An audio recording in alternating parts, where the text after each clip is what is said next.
So today is clearly a crazy day because I've made a couple videos, then I had to go back, make another video, and now I'm back again making another video, and every time I think I'm about to get out, they pull me back in. This shit is absolutely wild. So Durk is now being indicted for another murder for hire charge for a man named Stephen Mack, who was the one who killed his brother D-Thang. Now, I get that you want to get back for your brother, but you are a millionaire. You are throwing your life away. Now, at this point, I will say that I'm pretty sure his life was already over with the murder for hire charge that he just got over King Von's death and the retaliation. But this shit is just adding up. Like, at least with that one, maybe, just maybe you had a chance at trying to fight it or work your way out of it. But as soon as they start adding more on, it's a wrap, bro. Like, you done. Like, it's pretty much over. Now, apparently, this indictment got signed in April of 2023. It's just now being unsealed given everything that's going on. Now, I don't know why it works like that. I don't understand why they would do something then and then it doesn't actually go through until now. But this is all the shit that I know so far. So first I want to go back to 2021, which is when his brother was killed, and this was what the article said. The brother of Chicago rapper Lil Durk was killed over the weekend in a shooting that also wounded a police officer at a strip club in South Suburban Harvey. Police were investigating if another fatal shooting hours later was possible retaliation.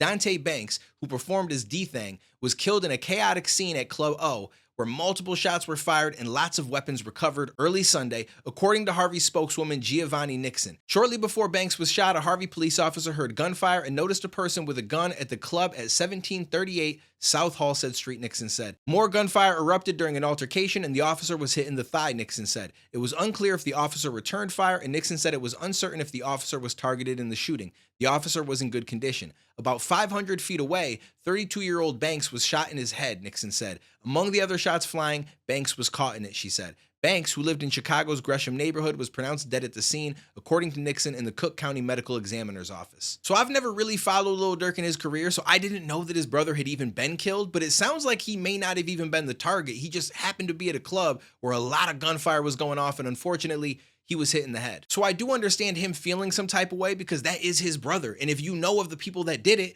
you're gonna wanna get back. Everybody in life would want to get back, but most people are not going to throw their lives away for that, especially in a position where you have millions and millions of dollars. I know that that money does not bring your brother back, but you killing somebody for him does not help out anybody because now you're no longer around to continue to make that money, to help your family out, to help people out in the community, which is something that he claims that he wants to do. It's kind of a backward step. So I don't really get it, but at the same time, I guess that's just what happens when you grow up in that kind of lifestyle and you feel like your reputation is on the line. Like if you don't do this, people are going to look at you some way and think that you're soft because you know who killed your brother, you know who killed King Von, and you didn't step forward to do something about it. But I feel like that's exactly why rappers need to get away from these situations as soon as they make a lot of money. Because I would assume that once he made millions of dollars, his brother was probably good. They should have completely left any area or hood or any place where there's going to be gang members going places, and they should have just been somewhere safe, cozy, chilling.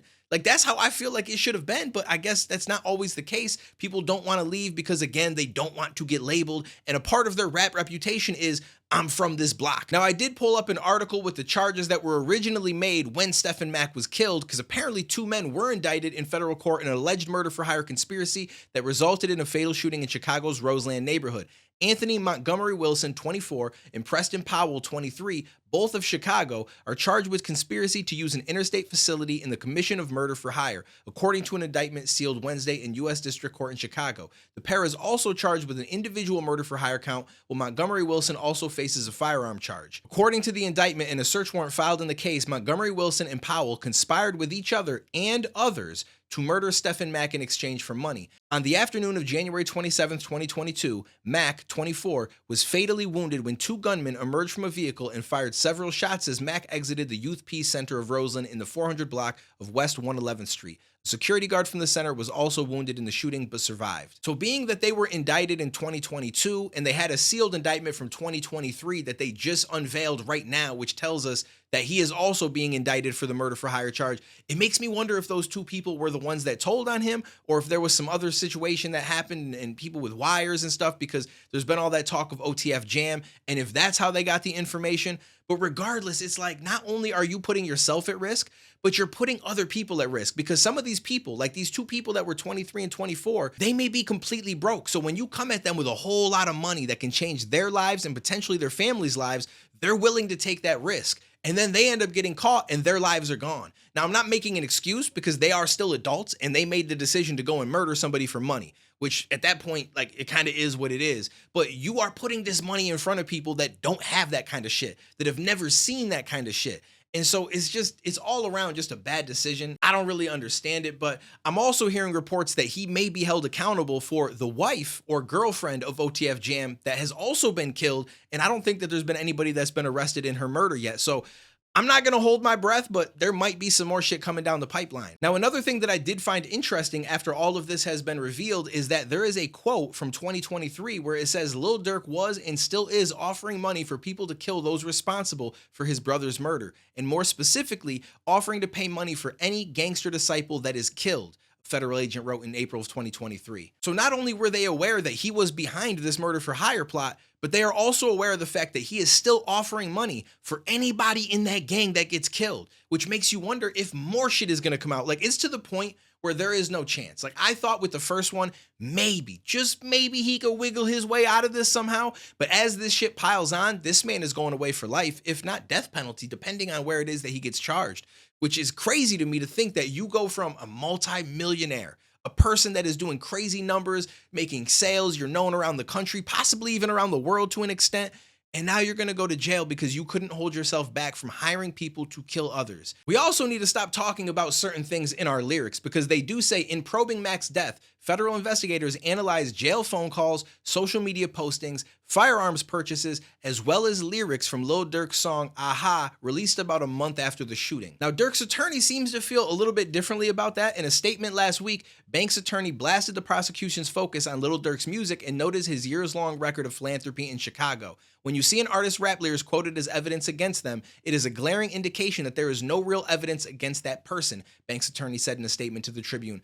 The real truth is that Durk Banks is a Grammy award-winning artist, a dedicated father, and a loving husband, Banks' attorney added.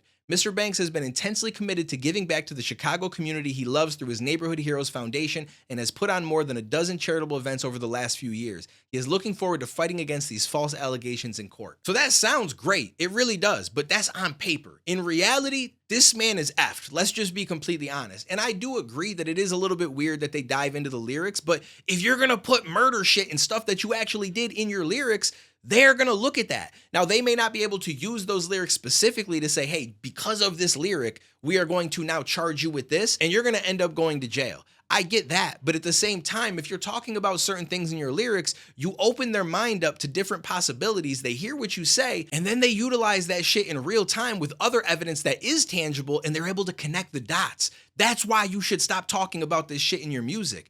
It's wild that people even do this still. It's like, I just don't get it at this point. I really don't. I know that a lot of people are really holding on to the fact that just maybe he's going to get free because they seen what happened with Young Thug, but Young Thug was not in for the same charges as this. Like, there was a lot of shit on the plate for him, but this is very specific murder for hire shit, which holds crazy, crazy federal charges. So I don't know. Again, I'm not going to hold my breath. I think that this man is done for. We'll continue to update as more shit comes out. I wouldn't be surprised if some more indictments come through. Only one way to find out, though. Let me know what you think down below, and I'll catch you in the next ones, homie.